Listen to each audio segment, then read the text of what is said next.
Today we're going to talk about waves, and the first thing we want to realize is that all waves are created by a disturbance and they carry energy. So I'm just going to put that up here so we keep this in mind. All waves are created by a disturbance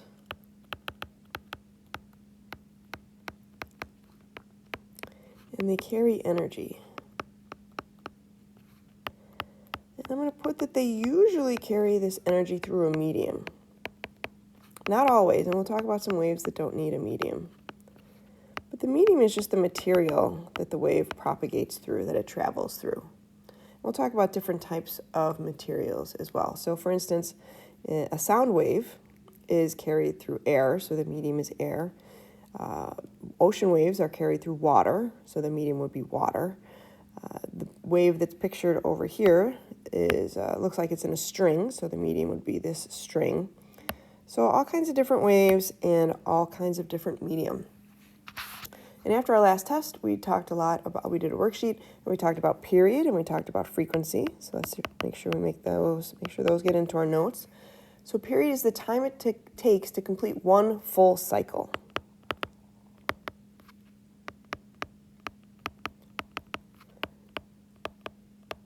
Of something.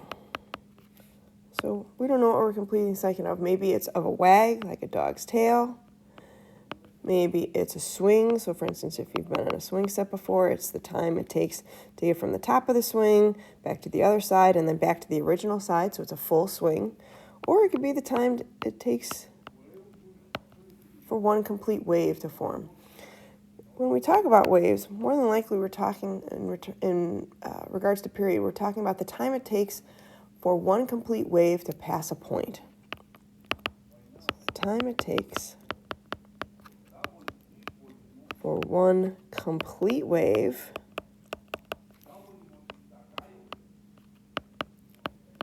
so one wavelength, I don't know what's going on with my screen there, to pass a point. And we use units of seconds, so this is key. We're going to use seconds because it's a time period.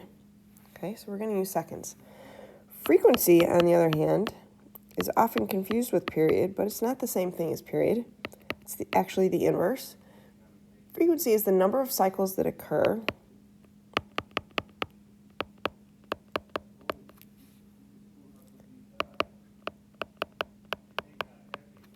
every unit of time, usually a second for our purposes.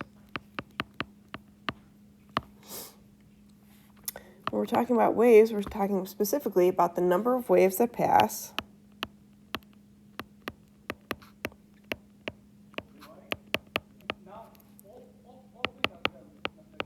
a given point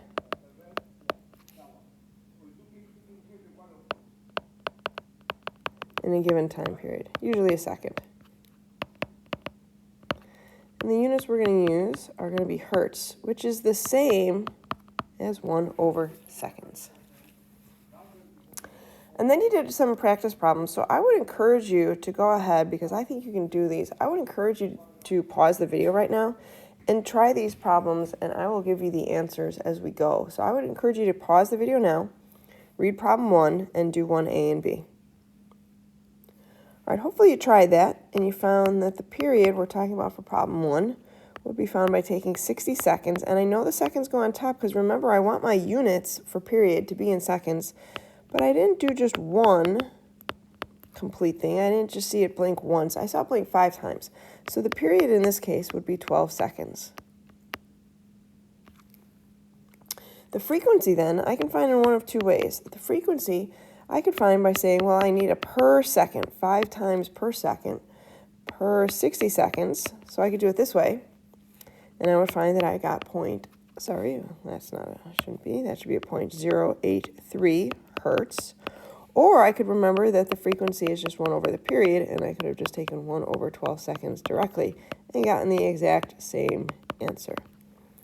So now I encourage you to go ahead and pause the video again and try number 2. See if you can get number 2 on your own. All right, hopefully you tried that. Okay, to get the period for these waves, I could see that it took 4 seconds for 10 waves to pass by, or on the Slinky. So I can see that the period is 0.4 seconds. To find the frequency, I can do this one of two ways. I could say, well, I want waves per second to get the frequency. So I could just start with the numbers I've given, and I would see that I would get 2.5 hertz. Remember, anything over seconds is going to be hertz.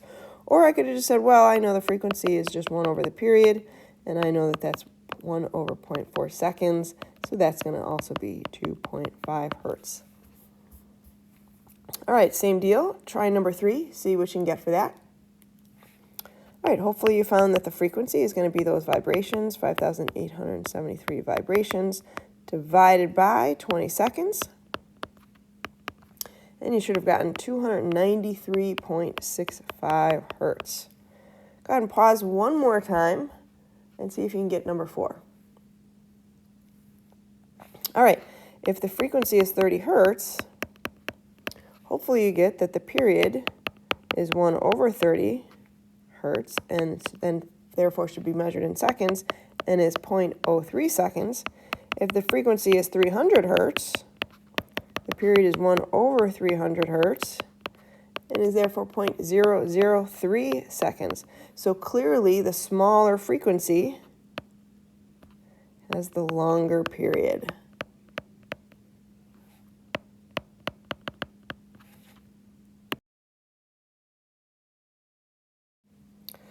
So to summarize that up, we see that the period of a wave has unit of seconds, and it's the amount of time it takes to complete one wave. And frequency is the number of waves that pass a single point per second. We talked about mediums. We said that the medium is the material through which the wave travels. So the medium could be air, it could be a slinky, it could be water, it could be a rope, it could be lots of different things. In a little bit, we'll talk about electromagnetic waves, for instance, light. And electromagnetic waves do not require a medium. They're the only type of waves that do not require a medium. So we can put waves into different buckets. We can classify them. And one of the ways we classify them is a wave can be either a transverse wave or a longitudinal wave. Okay, all waves have to be one of the two. There's no, there's sometimes in between where it's both, but almost all waves are either transverse wave or longitudinal wave. So let's see if we can figure out the parts of a wave. And I'm going to go ahead, and first I'm going to draw a straight line, which is hard in the app I'm using. Okay, and this is going to be the location of the undisturbed medium. So it looks like this is a slinky. If I were not, right, there's a hand right here shaking the slinky up and down. If there were no hand shaking that slinky, this blue line that I drew would be the location of the slinky. It would just be hanging there, and I don't know how it ends on the other end, right? I don't really know what's going on here. So I don't know how it's just suspended in air like that, but maybe it's on the ground. Maybe this is on the ground and we're shaking it back and forth. We actually do that in class if you were in class. So this is the location of the undisturbed medium. And sometimes we call this the equilibrium position of the medium. And we're going to measure everything that we need to on this wave, and we're going to see a couple of things. So first thing we're going to see is that this distance right here from the undisturbed medium to the maximum area of displacement, we call that the amplitude of the wave. A lot of people get confused and they want to draw the amplitude as this right here. That is not the amplitude, so don't get confused there. Okay. And we can label some different points on the wave. This point of highest amplitude right here, that's called a crest. Kind of like if you were out in the mountains, if we were in Colorado, right? They have the crests of the mountains. And then we call this lowest point of the wave, this is a trough. Right? Horses drink from a trough, so it's real low. And you can see that we have several crests and several troughs on this particular wave. So we have the crest, we have the troughs, we have the amplitude. Then we need to talk about wavelength. So wavelength is the length for one complete wave. So this distance from one trough to the next trough, that's a wavelength. Now, how we signify wavelength is we draw a lambda. Looks like that, kind of an upside down Y. And it's called lambda. It's a Greek letter. So it's a Greek L, right? Because we can't just use a regular L because that stands for kind of generic length. We wanted a special term for wavelength, so we use lambda, okay? So I make that, I just draw a short line down, and then I draw a long line down with it until I make a lambda. And then I can measure lambda really anywhere I want in the wave. Usually I pick from trough to trough, or I go ahead up here and I measure lambda from crest to crest. But there's nothing saying I can't measure it from here to here as well. This would be another way to measure the wavelength, and I should get the same result no matter where I measure that wavelength, okay? So the unique thing about a transverse wave is that the motion of the medium is perpendicular to the motion of the wave. So we would see when the person is shaking this, so they're moving their hand up and down. So the medium, right, if I pick a spot right here, then this medium, this slinky itself is moving up and down, but the wave is moving from the left to the right. So if we put that on here, we could put that this medium right here is moving up and down. Right, this is the medium, but the wave itself is moving left to right.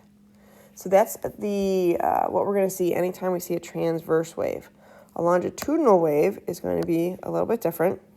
So a longitudinal wave, we're going to see areas of compression. So right here would be an area of compression. So you can see that we don't have crests and troughs with a longitudinal wave, but we have areas of compression where the wave particles, the wave medium is really close together.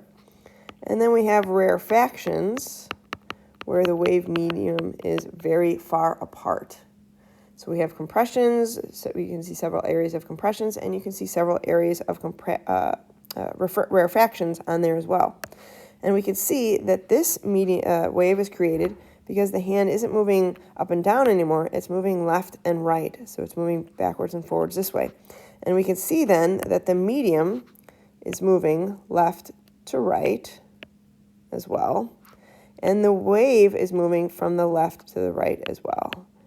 So with a longitudinal wave, the medium travels in the same direction.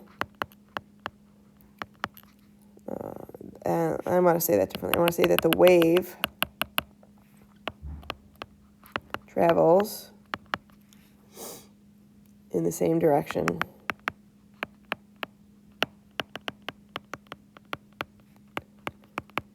as the medium displaces.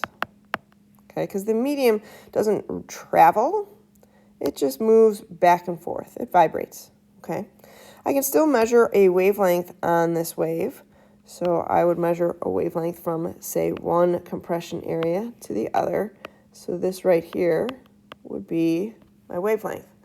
Likewise, I could go from one rarefaction to the other, and I would get the same result. I didn't do a great job drawing here, but I would get the same result regardless of where I measure it.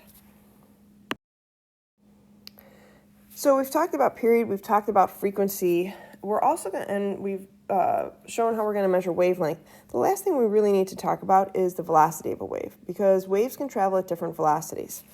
And all of these variables on our right here are all going to be determined in different ways. So when we look at a wave, when we consider a wave, we know that the frequency is determined by the disturbance. And I'll explain what I mean by that in a second.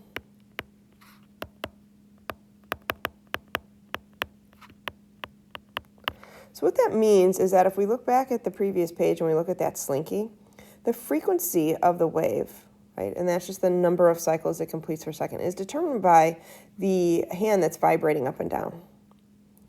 So the medium really has nothing to do with that. It's all about the disturbance. So if you look at a water wave, let's say you produce a water wave by dropping a pebble into the water, and you've got a bunch of pebbles in your hand. You could drop the pebbles in very quickly, right? Plop, plop, plop, plop, plop. That would give a very a large frequency, or you could drop them in slowly, plop, plop, plop. That would give a very much shorter frequency. So the frequency is always determined by the disturbance. On the other hand, the velocity is determined by the medium.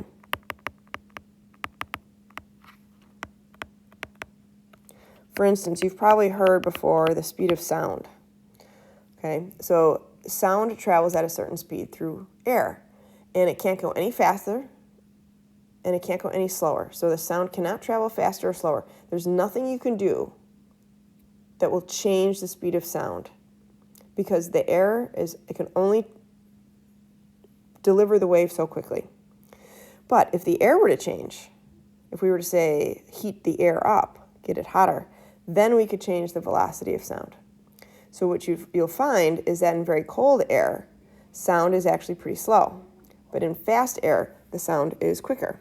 Now, it's not a huge difference. It's not something you're going to notice, but it is going to be a slight difference. And we can determine the velocity of sound or any wave using the same equation that we've been pretty much using all year. And we can ignore acceleration because the wave speed is constant in a constant medium. So we don't, if you remember our equation, delta x is VIT plus 1/2 AT squared. We won't need that whole A term. So what we're going to find is that velocity is just change in position divided by time. And we're still going to use that equation. So that's an important equation to keep in mind. Okay, so don't forget that equation. Don't ignore it. Okay, but we can also change it up a bit because we know a little something different about our wave. And we know that lambda is basically the distance one wavelength travels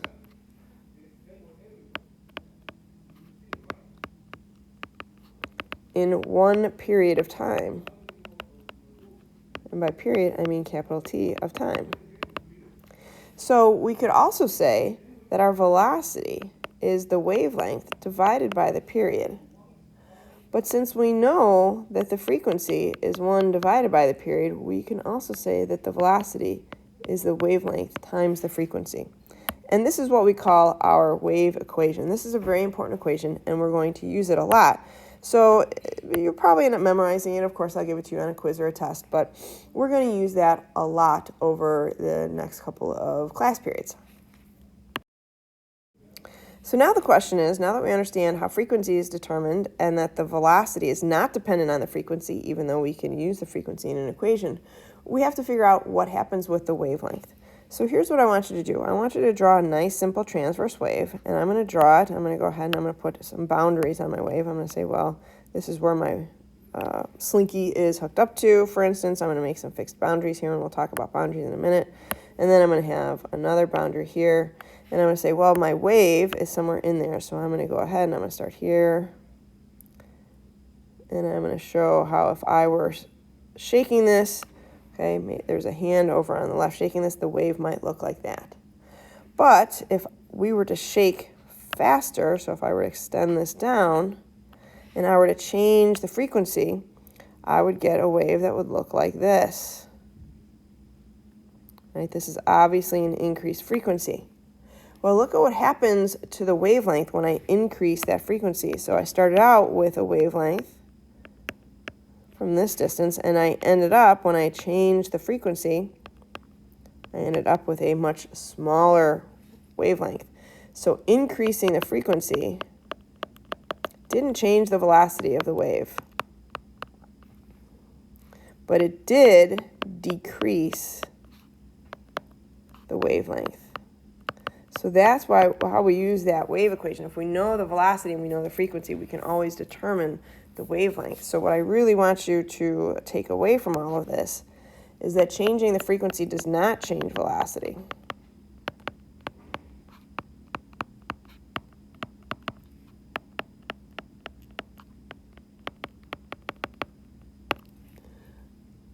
Changing the velocity as well, and this is going to be key, we'll look at this in a little bit, changing the velocity does not change the frequency.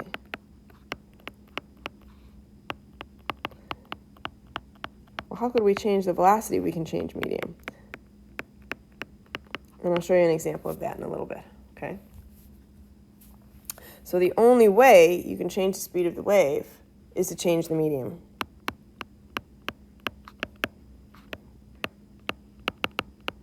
How can you do that? You can get a hotter air. You can get a tighter rope, pull the rope tighter.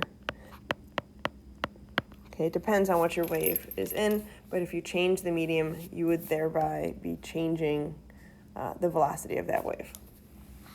So a couple of examples to see how we're going to use this. We've got an example here. We've got a wave made by your friend in a slinky. So I'll show you some slinkies in a little bit. It has a frequency of 2.5 hertz. We measure the wavelength of the wave to be 1.2 meters. We want to know the speed of this wave.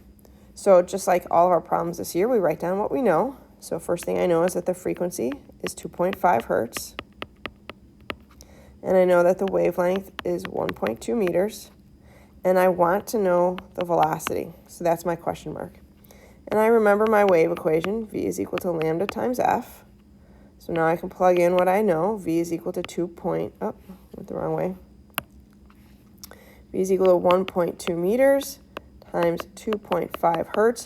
And remember, a hertz is just a per second. So when we go ahead and throw this into our calculator, we are going to get 3. 1.2 times 2.5 is going to be 3. And I'm going to get meters times hertz, but a hertz is just a per second. So it's really just meters per second. I get the same units I always get. Okay? This next question, the wave made by a tuning fork has a frequency of 294 hertz. So we'll look at some tuning forks in class eventually too. And we know that the speed of sound in air is about 343 meters per second. That's a kind of room temperature. We want to know what is the wavelength of these sound waves. So that's our question mark. So again, I'm going to use the same equation, v equals lambda f. It's just this time I know the velocity. I don't know the wavelength, but I do know that the frequency is 294 hertz. You can get out your calculator and you would see that this wavelength would be 1.167 meters. It's a pretty decent sized wavelength right there. So those are the kind of problems we're going to look at over the next couple of days. Okay, so we've talked about different medium, and most waves require a medium, but electromagnetic waves do not. And electromagnetic waves are made up of a bunch of things you've probably heard of before. So I'm sure you've heard of radio waves, right? If you've ever listened to the radio, you've used radio waves because that's how the signal gets from the radio station to your radio, probably in your car. So those waves travel at the speed of light because all radio waves travel at the speed of light. And we're going to write that down. We might as well write it down now. So we're going to put that all electromagnetic waves, including radio waves, travel at the speed of light. And that speed happens to be really fast. We call that c. It's lowercase c. So if you've ever heard of the equation E equals mc squared, that c actually stands for the speed of light. And that is 3 times 10 to the 8th meters per second. That's really fast. That's the fastest anything can go in the universe. That's the universal speed limit. The speed of sound in air is about 343 meters per second, which is 3 times 10 to the second meters per second, about. So this is 6 orders of magnitude. Light is 6 orders of magnitude faster than the speed of sound. So that's pretty that's pretty fast, okay? So we've got our radio waves that are getting to your radio station at the speed of light. Microwaves, you've used a microwave, I'm sure, before. Okay, those are electromagnetic waves as well. Infrared waves actually carry heat, so we can feel that. Visible light. So light is an electromagnetic wave, and it actually makes up a very small portion of the electromagnetic spectrum, because you can see we have a spectrum here where the wavelength is changing and the frequency is changing, right? And then we start getting into areas of danger. So when we talk about ultraviolet, X-rays, and gamma rays, these are right here. These are hazardous to humans. That's why you use sunscreen. Sunscreen protects you from ultraviolet, not visible light. And that's why when you go to the dentist, you have to put on that big lead shield, because we don't want the X-rays getting into your organs, because that can cause problems. And gamma rays are so dangerous that even in just a small amount, it could cause cancer. So we really want to avoid these, and here is why. So the difference with all these waves, they all travel at the same speed, but they have different wavelengths, they have different frequencies, and they carry a different amount of energy.